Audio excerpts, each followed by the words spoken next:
I'm not gonna front. It is so hard to come back home after a much needed and well-deserved vacation.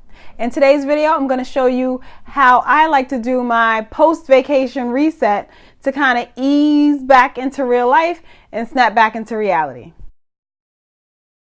Welcome back to Martin-MadeTV, inspiring life, home, and style. Thanks so much for tuning into today's video. I'm Kim from Martin-MadeTV, where we share videos about life, home, and style. I'll post videos every single week, so please make sure to subscribe so you don't miss them. So a major key in the after vacation reset is what you do beforehand. I get so sad when I realize that housekeeping doesn't exist when I come back home. There's nobody who's gonna tidy my room every day. There's nobody who's gonna do a turn down service before evening. So that means I need to do it myself. I am housekeeping. So before we go away, I make sure to tidy the home and get it nice and clean before leaving. I'll clean the house from top to bottom, and it doesn't typically take too long, especially if I'm sticking to those clean house habits that I detailed in a video up above that I'll link for you. So it doesn't take too long, but I make sure to clean the house from top to bottom, like I said, so that when we get back, I don't have to worry about that and I don't have to stress out about having a dirty house. I make sure to get the laundry done, vacuum the carpets, sweep the floors, mop if I need to, all those little things that, add up to a clean home. And I also like to make sure I change all the linens just before we leave so that when we come back, we can slip into freshly laundered sheets, get that line dried linen smell, just so that we can kind of extend the joys of hotel living a little bit more. Okay, so we've prepped beforehand to make sure that the home is clean so that when we return, we don't have to worry about that part. And there are a few things, actually like one thing I like to do while I'm away, and that's primarily to separate out the dirty laundry. I find this tip extremely helpful. Whenever I pack the suitcases, I make sure to include laundry bags in there, and you can actually see that in my packing video that I'll link up above as well.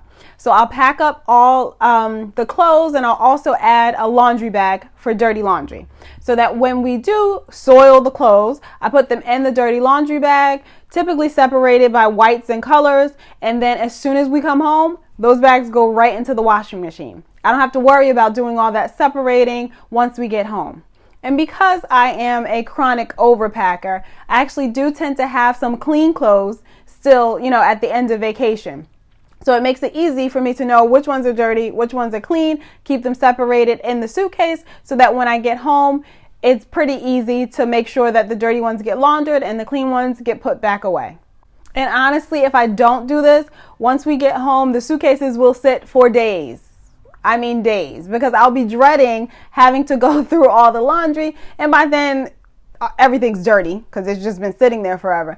But I do kind of let it linger and let it sit around unless I do the separating of laundry while we're away. All right, so now that we're home and we got the dirty laundry in the washing machine, I make sure to unpack everything. And this is pretty simple because I like to organize as I pack so that when it's time to unpack, it's easy to organize those things back to where they belong. And you can see that in the packing video as well. So I'll take the toiletries, the small mini items that we use for travel. I'll put those back where they belong. I'll take an inventory, maybe write a list or a mental note of anything that needs to be refilled, in those little minis that I need to pick up from the store before the next vacation. And that gets easily put away and sorted out. This is actually the morning after getting back from our most recent trip. And as you can see, I rolled directly out of bed and it's time to unpack all 4 of our suitcases. We do carry-on only, so all of us just each took a carry-on bag.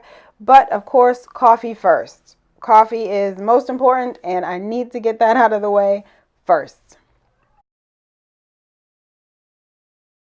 All of the electronic devices and chargers get plugged back into their respective places, and all of the clean clothes get put away, like I stated earlier. All of this takes max 15 minutes. Seriously, it really doesn't take too long because everything is already organized and set up, so I know where everything should go back into place. Okay, so everything's back into place. The house is clean. Everything's put back. I don't have to worry about that. Now it's time to move on to the fun part. This is what I like to call decompression time. It's the time I take to kind of settle back into real life. Allow yourself time to decompress. If you have the luxury, maybe set aside an extra vacation day or two to just stay home. And those are the days where you would ease back into reality. You don't have to jump back into work immediately, and you can kind of make sure that you're just relaxed and ready to approach real life again. Because honestly, if you're traveling with kids, especially younger kids, sometimes those vacations feel like work. So I definitely need a little bit of extra time to ease into life. It's just nice to do nothing sometimes. In my decompression time, I like to focus on self-care. So that might mean giving myself a facial or taking a nice salt bath for a long soak. I don't know, things like that. Once I get home, I also make sure to stay on top of my nutritional needs. That means I might take some emergency or some kind of vitamin booster because you can get sick in traveling. And I do like to focus on this before travel, during travel, but especially after. I want to make sure I got all the vitamins and nutrients and minerals, and maybe it's all mental. You know, maybe I'm trying to reverse the effects of all the junk food I ate while away. I don't know, but it helps me mentally get back into real life. I also like to get back into the swing by moving. That might mean I'll go on a walk or get back into my workout routine, anything that kind of gets the blood pumping. I like to also do. So if you're into that kind of thing, make sure you prioritize that as well. And I do have another bonus tip that corresponds with getting your house back in order. I actually like to order groceries before I leave so that they're delivered or at least ready for pickup as soon as we come back. That means I can restock the pantries and the refrigerator easily. I don't have to spend 3 hours at the supermarket because I absolutely dread doing that. So I'll have groceries ready to go for the whole family. And in that same vein, if you're like me and you're traveling and you're eating out so much, when you come home, you're kind of ready not to eat out again. Maybe you want a home cooked meal, but for that first night especially, order takeout. Just save yourself the time and like the brain power to have to figure out a meal for your family. Just order takeout for that night and be prepared for it. So I'll order the groceries to have them delivered to restock the fridge and the pantry, and I'll also plan to order takeout for that night that we return back home. So that's our after vacation reset routine. I truly feel like everybody needs an after vacation routine. If you have some tips or some techniques that you like to use in your routine, please feel free to share them down below. Don't forget to like, comment, and subscribe, and also follow me on Instagram so you can see some of our travel highlights. Thank you so much for watching today's video, and I'll see you in the next one. In my decompression time, I like to focus on self-care, and that might mean maybe getting a facial, pretty much a facial. That's pretty much it.